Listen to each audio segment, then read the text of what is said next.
Fernando Pereira, presidente del Frente Amplio. Bueno, primero que nada, gracias por recibir a TLR, aquí en la Huella Ciudadana, en la casa del partido. Un gusto, realmente Gracias. un gusto. Parto de la base de que el intercambio entre la política, la sociedad, los medios de comunicación es una cosa a respetar porque masifican las ideas, ¿no? Entonces siempre es un placer y la casa está siempre abierta. Fernando, te propongo ir de algo más grande a algo más particular. Primeramente, consultarte, según tu visión, cuáles son los mojones, los desafíos, los retos que tiene la izquierda en Latinoamérica.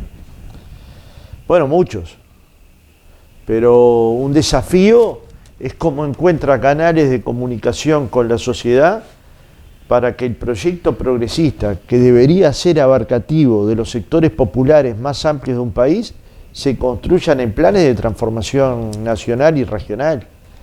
Que los procesos de complementación productiva entre los países de la región sean un hecho, no un enunciado. Que el Mercosur sea una prioridad de construcción de política exterior que luego, cuando lleguen a los gobiernos los progresismos, no vacilen. Que nuestra mirada latinoamericanista no se pierda. Que nuestra mirada internacionalista no se pierda. Que el humanismo de la izquierda no se pierda. Tiene muchos desafíos por resolver que no son electorales, son de valores, son en muchos casos éticos y en otros casos de formas de gobernar que le cambien la vida a la gente, ¿no? Entonces, Correcto. Estos son desafíos enormes para una izquierda que ya no es testimonio, una izquierda que tiene grandes posibilidades de gobernar en buena parte de América Latina y en países decisivos de América Latina como Brasil, ¿no? Correcto. Fernando, desde tu perspectiva, y esto ya acá quizás sea un poco más una opinión personal tuya, se habla de izquierda, se habla de derecha, de centro. ¿Cómo definís qué es ser de izquierda, según tu concepción? ¿Cómo definirías ser de izquierda?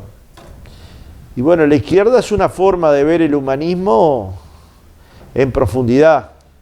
La izquierda es no admitir la concentración de riqueza sin tratar de invertir esa condición para que a los pobres les toque lo que les pertenece.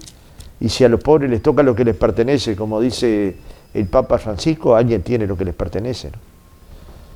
Si alguien compra Twitter, que es el teatro, que es un teatro de comunicación a nivel planetario, porque entiende un millonario que la comunicación tiene que ser democratizada, ¿y con quién discute eso ese millonario?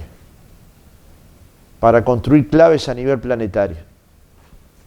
Claro. Entonces, ser de izquierda es la igualdad social.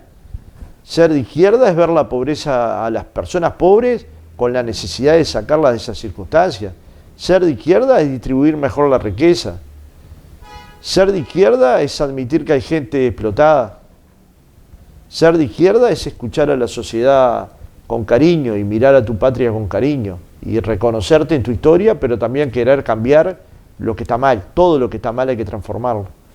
Correcto. Y probablemente haya múltiples definiciones, pero la izquierda unida en Uruguay se llama Frente Amplio y tiene que ir en búsqueda de otras izquierdas que están fuera del Frente Amplio. Tiene que ir a la búsqueda de acuerdos, que están en los partidos tradicionales, que están en los partidos de izquierda que están por fuera del Frente Amplio, y probablemente se pueda alcanzar algún acuerdo, ¿no? Pero ser de izquierda no es exclusivamente ser del Frente Amplio. Hay muchas izquierdas que no están dentro del Frente Amplio. La mayoría, obviamente, sí está dentro del Frente Amplio. Correcto. Fernando, hace unos días tuvimos el 1 de mayo, el primero luego de 2 años de pandemia, consultarte, preguntarte, desde ese punto de vista, desde el primero, luego de 2 años de pandemia, y en tu caso, un 1 de mayo como presidente de una fuerza política, en el caso del Frente Amplio, ¿cómo lo viviste desde esas dos ópticas? Bueno, fui parte de esa casa 30 años, en 56. La mayor parte de mi vida la pasé discutiendo y conversando con sindicalistas sobre cómo mejorar la condición del trabajo y de los trabajadores, de cómo la negociación colectiva era un instrumento de transformación. Me tocó participar como dirigente sindical del mayor proceso de transformación desde el 40 hasta acá, que fueron las reformas laborales del 2005, encabezadas por Tabaré Vázquez y mi querido compañero Eduardo Bonomi y Jorge Bruni. Me tocó ser parte de un proceso de fortalecimiento del movimiento sindical que llevó a la organización de trabajadores rurales, domésticos, policías, y naturalmente que era un día de honda emoción, porque después de 30 años ya no era más parte de la dirección, ni siquiera era ya afiliado al PIT-CNT, porque había renunciado poquitos días atrás al Consejo de Educación Primaria y me habían aceptado la renuncia. Y como presidente del Frente Amplio sentí orgullo de que en el Uruguay haya una central única con esa potencia de convocatoria, con esa potencia de convicciones políticas y con un conjunto de propuestas que enaltecen a una organización sindical que no solo mira a los trabajadores organizados, sino que mira al resto de la sociedad para colocar propuestas que atiendan a los sectores más vulnerables. Yo creo que cualquier país en el mundo querría tener el movimiento sindical que tiene Uruguay, cualquiera. Vos dijiste, pertenecí 30 años a esa casa. ¿Te acordás de tus comienzos, los primeros años? ¿Cómo los vivías? ¿Cómo se sentía? Bueno, era un dirigente joven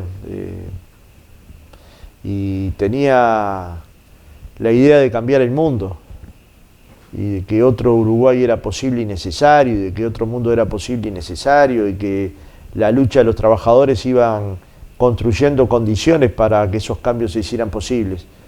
Y dediqué mis mejores horas de mis mejores años. Y se sentía una emoción apretando por dentro, ¿no? Yo milité con José Delía, con José Díaz, milité con Melgarejo, con Villaverde, de los veteranos, pero también con una nueva generación que la verdad que daba gusto, ¿no? Clavijo, García, Fuentes, el Lechuga Pereira, Juan José Bentancur, el Lalo. Es decir, estábamos ante un grupo de dirigentes que uno aprendía día a día.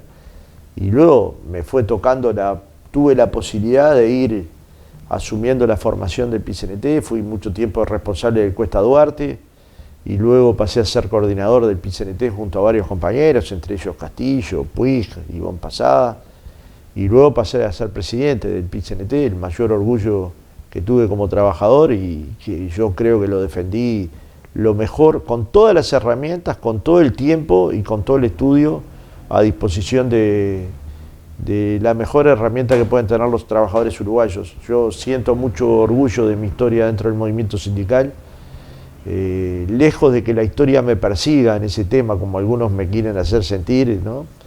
Me enorgullece, me da... Es muy humanista el movimiento sindical. Es un movimiento que si hay un problema en Dolores, vas a ver 200 o 300 miembros del movimiento sindical. Si ves problemas de inundaciones, vas a ver un movimiento sindical solidario. Si ves que hay hogares, vas a ver que contienen hijos de trabajadores de aquí y de allá para que puedan estudiar en el Uruguay. En las ollas populares están en todos lados. Es un movimiento que esa cara nadie se la muestra, pero es una cara divina, tan divina como la cara de la lucha, ¿no? Correcto. ¿Tus mentores quiénes fueron en el PIT? Y Florit. Yo pienso que Florit. Y también uno de mis principales referentes, junto a Delía, a Bentancur, a Garibaldi, a Teresita Capurro, y a muchos otros, ¿no? A Héctor Rodríguez, ya en su última etapa, pero siendo un hombre muy claro, muy profundo. Pero quienes más me impulsaron, claramente Florit, Garibaldi, Teresita Capurro, y de quienes mucho aprendí y de quien valoro, porque yo las cosas que aprendí de Florit, probablemente sea uno de los principales dirigentes de los 90, no me lo voy a olvidar nunca. De la misma manera que en Jorge Mesa encontré la reflexión política más profunda, ¿no? Un dirigente del Zunca, que lo conocí allí en el PIT-CNT, y que luego no solo nos hicimos compañeros y amigos, sino que es un hombre capaz de ver lejos. Y esas miradas de luz larga son miradas que a mí me interesan mucho. El Uruguay no termina nunca en el mismo año que estás viviendo. Hay que poder mirar 2030, 2050, y hoy en el Frente Amplio encuentro muchos compañeros que tienen esa visión prospectiva, ¿no? De hecho, el libro Uruguay 2050 del OPP, coordinado por el economista Fernando Isabela, da pistas hacia dónde debe ir el Uruguay en términos productivos, en términos culturales, en términos de socialización. Y eso hay que combinarlo con otros conocimientos para que la izquierda no solo sea la izquierda movilizada, sino que sea la izquierda de la propuesta, de la convicción, de encontrar soluciones para los que tienen más debilidad, de potenciar la matriz productiva diversificada, de generar ámbitos para la complementación productiva con otros países de la región. Tiene que ser la izquierda que mire el futuro y sea la esperanza. Y yo creo que lo estamos construyendo. Volvemos al presente y ahora sí nos metemos en el terreno de la política pura y dura. Séptima suba de combustibles, escalada de los precios, en muchos casos de primera necesidad. El Frente Amplio arrimó una propuesta a torre ejecutiva. Con esa mirada, con esa perspectiva, ¿cómo está el diálogo hoy con el gobierno, teniendo eso presente? No hay problema de diálogo, hay un problema de entendimientos. Nosotros creemos que un país que concentra 9.000 millones de dólares en pocas manos, en bancos uruguayos en el exterior, mientras 100.000 uruguayos se alimentan en ollas populares, no está bien. No está bien. Nosotros entendemos que mientras se concentran 9.000 millones de dólares en algunas manos, 66.000 uruguayos más por debajo de la pobreza que 2019. Caída salarial y caída de las jubilaciones 2 años consecutivos. Un adelanto a cuento del aumento que viene, anunciado en abril para cobrar en agosto. No está bien. Si en los hospitales faltan medicamentos imprescindibles, como el otro día se manejaba la insulina y medicamentos para la presión, no está bien. No está bien. Ya no le pueden echar la culpa al gobierno anterior. Hace 2 años y medio que gobiernan. ¿Cómo es que faltan medicamentos? Si los precios suben y se vota en el Parlamento una minuta de comunicación para bajarle el IVA a 19 productos planteado por uno de los partidos del gobierno, por Cabildo Abierto, y en el gobierno se dice que no se va a aplicar. No está bien. Porque son los productos que consumen mayoritariamente los uruguayos que gastan todo su salario entre alimentación y poder vivir, ¿no? Y pagar su alquiler. Cuando se le prometió a la gente que no iban a aumentar los combustibles y aumentan 7 veces consecutivas por encima de los salarios y del IPC, no está bien. Cuando le dijeron a los uruguayos que no iban a trasladar recursos de las empresas públicas al gobierno central y trasladan solo de UTE al gobierno central 116 millones, no está bien. Cuando entregaron al puerto por 50 años San Catón Natí, que el Frente Amplio lo ha denunciado, no está bien. Sin informe jurídico, sin informe económico. ¿Cuál es el bien que le dejó a Uruguay esa cesión de derechos por 50 años? No está bien. Y la gente sabe que no está bien. Y lo empieza a analizar. No está bien votar una ley de urgente consideración. Y ya viene lo parejo del resultado. Y mucho menos si cambia reglas de juego. Entre otras en el mundo laboral, en el mundo de la educación. ¿Cómo se va a transformar la educación en una ley de urgente consideración sin discusión con los expertos? Sin escuchar a los expertos. No está bien. Entonces, nosotros le alcanzamos un conjunto de propuestas, pero tenemos claro que hay 2 proyectos de país y que probablemente las propuestas que el Frente Amplio le entregó al gobierno no sean compatibles con el proyecto de país que cree que los mayaoros van a ser los que van a derramar su riqueza y los mayaoros concentran y no derraman. ¿De esa propuesta tuvo una vuelta, tuvo un regreso, alguna respuesta? Hasta ahora no, pero tampoco nosotros trabajamos para el gobierno. Nosotros tenemos la necesidad de ser una alternativa a este gobierno que consideramos no lo está haciendo bien, que no estaban preparados. Ahora, ser alternativa tiene que ver con proponerla al gobierno, pero también con proponerla a la sociedad. El 14 y el 15 de mayo, los uruguayos frente amplistas que militamos vamos a salir a distribuir las propuestas en todos los barrios, de todo el país. Y les vamos a explicar por qué creemos que esas propuestas pueden cambiar la calidad de vida de la gente. ¿Tienen que tomar todas las propuestas? No. Pero solo si tomaran duplicar la tarjeta Uruguay Social y las asignaciones familiares abatirían sustancialmente la pobreza en el Uruguay. Y eso cuesta 300 millones de dólares. Y el Uruguay ahorró 350 millones de dólares porque se pasó de ahorro en la disminución del déficit fiscal nada más ni nada menos que en 350 millones de dólares. Mientras tenemos esta situación de vulnerabilidad en los contextos más desfavorables del Uruguay. Entonces no están actuando bien. No es un problema de buenas personas o malas personas. Yo con el presidente tengo un vínculo excelente. Simplemente no estaban preparados. Le dijeron a la sociedad que sí, pero luego no estaban. también apenas, asumir el gobierno, llega la pandemia. ¿Se contempla eso también? O sea, no es la panacea. El Producto Bruto Interno, ya la pandemia es un suceso.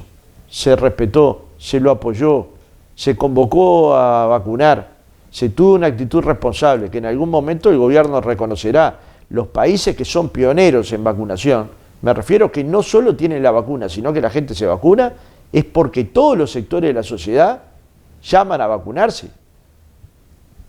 Por algo los países de Europa no llegan a los guarismos de Uruguay, porque no hay consensos en que la vacuna sea la herramienta. Acá nosotros actuamos con la responsabilidad de decir, sí, la herramienta es la vacuna. Luego, por supuesto que somos críticos. Ahora, este año el producto creció 4,5% el año pasado. Como correlato, unos uruguayos concentraron 9.000 millones y los trabajadores y pensionistas y jubilados perdieron.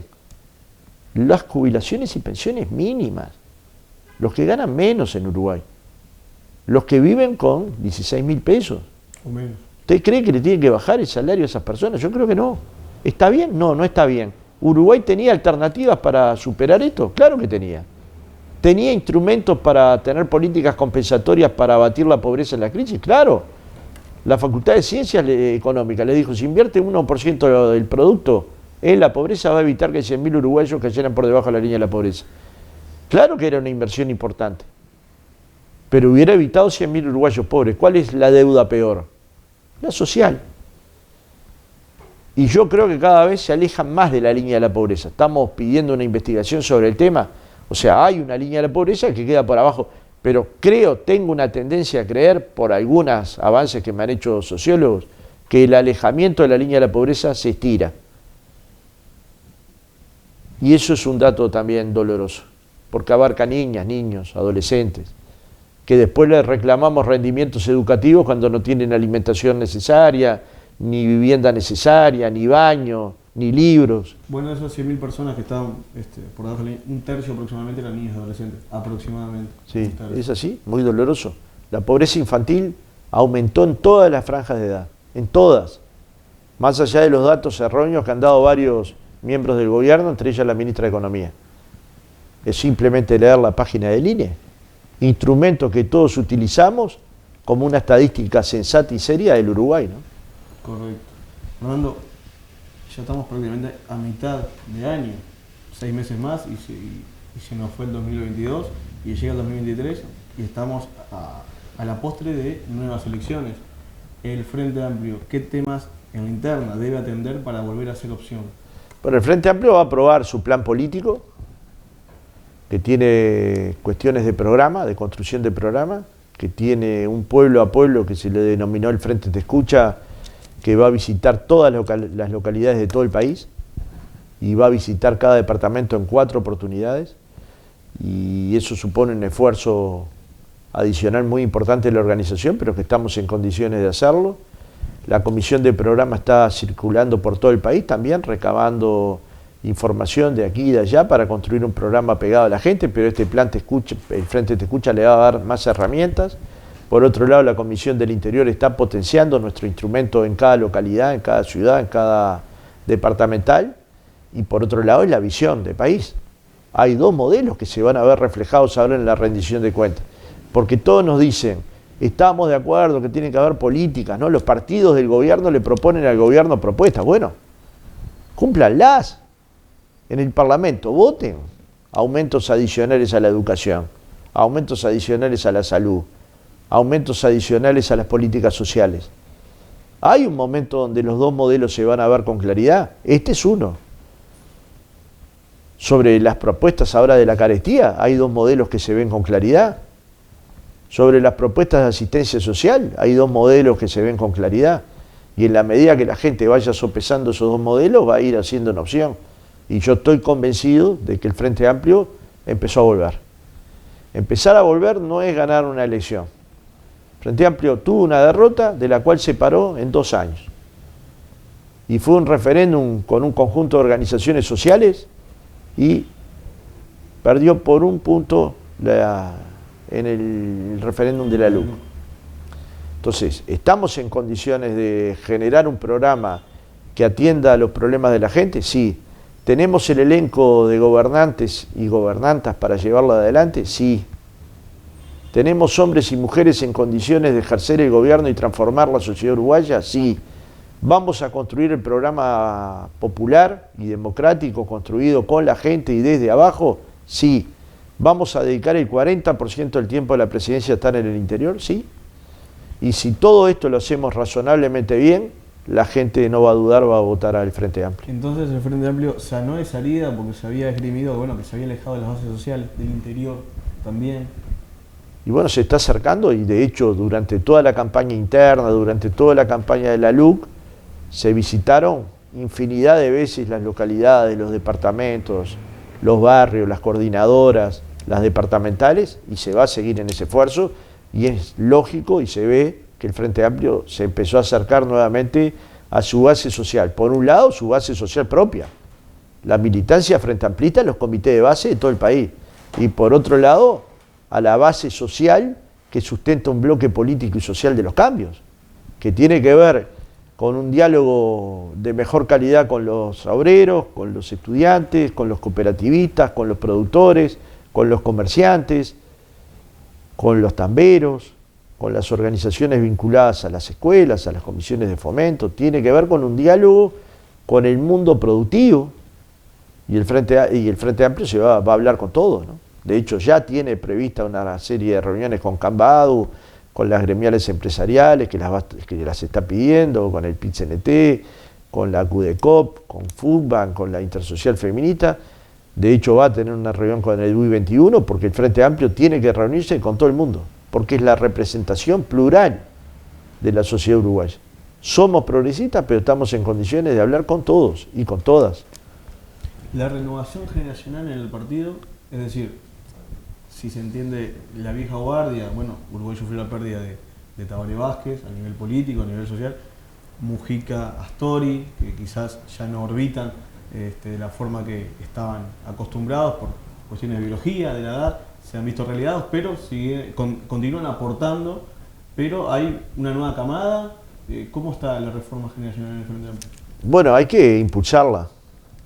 Hay miles de jóvenes Frente Amplistas. En las dos generaciones que ganamos en el referéndum son las edades más jóvenes. Y eso es un estímulo a la militancia Frente Amplista. Y también hay que mantener un trabajo intergeneracional. Para la izquierda es fundamental el aporte que Mujica hace. Para la izquierda es fundamental el aporte que Danilo hace. Para la izquierda es fundamental el aporte que Arana hace. Pero también hay hombres y mujeres, cuadros políticos del Frente Amplio, dirigentes y personalidades del Frente Amplio, hombres y mujeres que están en condiciones de asumir los liderazgos y el gobierno del Frente Amplio. Y todos levantamos la vista y sabemos que hay 4 o 5 personas en condiciones de ser precandidatos del Frente Amplio. Después se verá cuántos son, quién gana la elección interna y quién va a ser nuestro candidato o candidata. Pero tenemos. Entonces, hay una primera renovación, es que hay un cuerpo de dirigentes en condiciones de asumir el gobierno próximo. Pero hay que impulsar la militancia de nuestros compañeros de 20 años o menos, las de 30 años o menos, y hay que impulsarlo dándole oportunidades de que militen con otras formas que las que teníamos nosotros cuando teníamos 20 años. Y eso lo vamos a discutir con ellos, porque hay que encontrar los mejores instrumentos para que la juventud se pueda expresar con sus banderas, con sus historias, con sus formas y también con sus causas, claro, sociales y éticas, muchas de ellas de muy buena calidad y muy compartibles. Ese diálogo del cual vos hablabas, ¿dónde tiene foco? ¿Dónde se da? Bueno, nosotros ni bien asumimos, convocamos a los jóvenes acá y se llenó la huella. Y es grande la huella, se llenó, desbordó hasta la calle. Y por Zoom estaban colocados muchísimos compañeros del interior. Luego, ¿dónde se los incorpora? Yo creo que se está dando una cosa muy interesante, que es que los jóvenes no dejan que le digas dónde se incorporan, se van a incorporar o van a construir los ámbitos donde crea que le aportan mejor a la izquierda y al Frente Amplio o a otras organizaciones, y eso hay que respetarlo siempre. Cuando uno respeta a los jóvenes, lo que está haciendo es respetando a su propia historia. El Frente Amplio es un partido que se creó con hombres y mujeres jóvenes. Y tiene que ser la juventud la que siempre los renueve generacionalmente, porque una renovación generacional trae consigo indudablemente una renovación de ideas. Y siempre hay que estar renovando las ideas. Correcto. Fernando, por ahí finalizando, consultarte, y esto es más personal, más que político, tenés la posibilidad de hablarle al Fernando Pereira de 15 años atrás. ¿Qué decís? Bueno, que al de 15 años atrás le digo que podría haber sido más maduro, pero que ejerció una responsabilidad que fue dirigir al PIT-CNT conjuntamente con otros compañeros y compañeras, y que en ese tiempo se pudieron hacer avances muy importantes.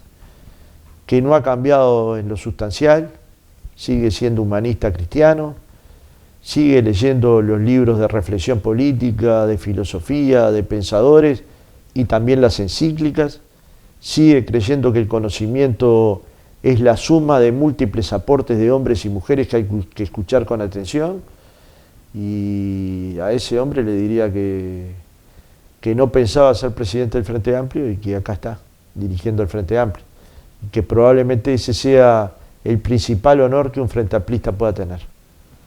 Y claro, me siento un privilegiado en ese sentido, pero también soy igual de consciente que cuando dirigí el PIT-CNT, que esto nadie lo hace solo. Acá el presidente no es más que nadie, nadie es más que nadie. Y eso hay que comprenderlo en las organizaciones colectivas. Eso no quiere decir no asumir la responsabilidad de ser presidente, porque la asumo, y la asumo con cariño y con enorme cantidad de horas dedicadas. Por momentos más horas de que las que debería físicamente. Pero al mismo tiempo consciente de que si nuestro equipo no funciona articuladamente, no somos nada. Y por suerte he construido un equipo de compañeros y compañeras para las distintas responsabilidades que nos han dado mucho apoyo, mucho trabajo colectivo, y en pocos meses hemos logrado visitar casi todo el territorio nacional. Y nos preparamos ahora para ese nuevo recorrido. Y a ese Fernando Pereira, 15 años atrás, le envidio la edad. Bueno, Fernando. Un gusto. Gracias.